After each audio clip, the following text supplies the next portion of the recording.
been doing this. We're clearing all the roads all over Metro Manila. And the thing is, from time to time, ganun pa rin. Tell them, don't park here, don't park here. It's in front of their houses. You can, because you do not own the road in front of your house. Do you know what's the problem? What's the problem, sir? Because people lack the self-discipline. Hi everyone!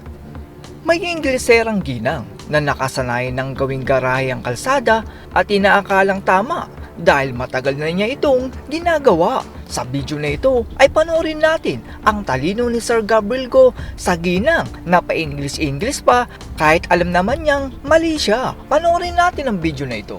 Nagumpisa ang video sa isang lalaki na ginawang garahe ang kalsada at nung tanungin siya kung wala bang garahe sa bahay nila ay ang sagot niya ay wala kasing ganun dito. Ang kasi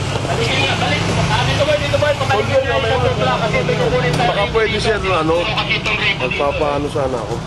Tigit na lang. Hindi po, lumagpas na po ng 5 minuto eh. Nanggaling ako doon, binalikan ko na nga kayo eh.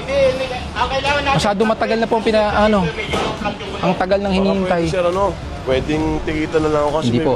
aalis kami bukas. Pasensya na po kayo. Pag pinagbigyan ko kayo, pati yung taga City Hall, pagbibigyan ko. Hindi po, magpapatigit na lang po ako. Kaya nga po, yung taga City Hall, tinuko po eh. Kasi lumagpas ng 5 minuto. Pwede, gusto mo makita natin yung video? Pag hindi lumagpas, bibitawan ko. Kasi alam naman natin lagpas na yan. Kasi ang tagal ko na, galing na ako sa kabilang dulo eh.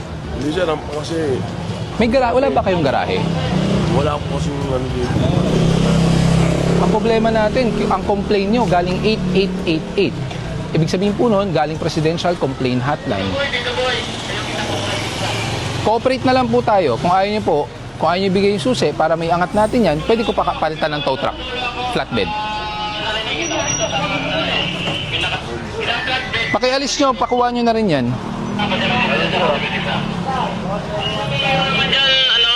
Pabalik ka nga na isang flatbed.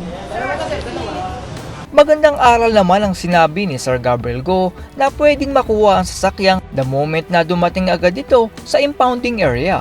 Sir, excuse me po. Opo. Pwede magtanong. Opo, sige po. Like for example, you have towed our car here. Yes. And then, is it possible that it will have it released also the same day? Kasi Yeah, of course. You can get the car immediately. Probably when it arrives in Tumana, Marikina, kung makakasama kayo, if you want to accompany the vehicle there, you can have it processed and you can release it immediately. Okay. Kahit ginawa ng garahe ng ginang ang kalsada, ay duda pa rin siya sa oras nang nahuli ang sasakyan kahit buong araw nang nakapark yan dyan. Can I request to see the video? Para Sure. lang, Oh, yung video daw ng tow truck. Kung ilang minuto na. Pero I'm pretty sure it went beyond 5 minutes because I came from there. I went there to the dulo. Bumalik po ako. So that's more than 5 minutes. Okay, yes, 6 minutes and 10 seconds. okay. Ayan na. It's only a matter of like minutes, 2 minutes? No. No, but Protocol-wise, Okay. we only give 3 minutes. Personally, we extended it as a precedence because we've been doing that for quite some time as a humanitarian consideration. Right. We extended it to 5 minutes. Okay. Humanitarian. But then again, you exceeded it 2 minutes. 6 minutes and 10 seconds. 1 minute and Opo. 10 seconds. So, hindi na namin pagbibigyan po yan, ha? Dinadahilan naman ng Ingleserang ginang na kahit ilang clearing operation ang ginagawa ay ganun pa rin ang gawain ng mga tao kung saan ay ginagawang parkingan ng kalsada. Pero binigyan siya ng aral ni Sir Gabriel Go na disiplina ang kailangan ng mga Pilipino at barado ang Ingleserang ginang.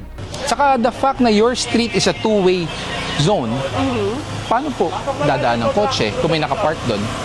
Actually, ang masakit sa it's just so happy na we've been doing this, we're clearing all the roads all over Metro Manila, and the thing is, from time to time, ganun pa rin. Do you know what's the problem? What's the problem, sir? Because people lack the self-discipline. People lack being sensitive to other people because they just want the comfort for themselves. It's not about we've been doing it for quite some time, paulit-ulit. Yes, because nasanay ang mga tao. Tulad po niyan, I don't know kung kanino po yan. I think the system itself. Yes. It's also about the system. Let's given, lahat ng tao dito may mga motor vehicle. How Oo. they could park. And we cannot tell them don't park here, don't park here. It's in front of their houses. You can, because you do not own the road in front of your house. We know that, sir. But the thing is, as I'm saying earlier, it's the system itself. Both ways, the Yeah. system needs to improve. Yeah. People need to start Yes. improving themselves also. Case in point, this vehicle, Okay. considered stalled, abandoned. If you are a responsible owner, would you leave it here? Even though it's an old car? No. Yes. Diba? If you're a responsible driver, Sinasabi ko, sir, you have to park your vehicle in a place that is Pilit pa rin nakikipagtalo ang ginang at dapat daw ay sa katulad nilang natutulog ay tila ang gusto niyang mangyari gisingin sila.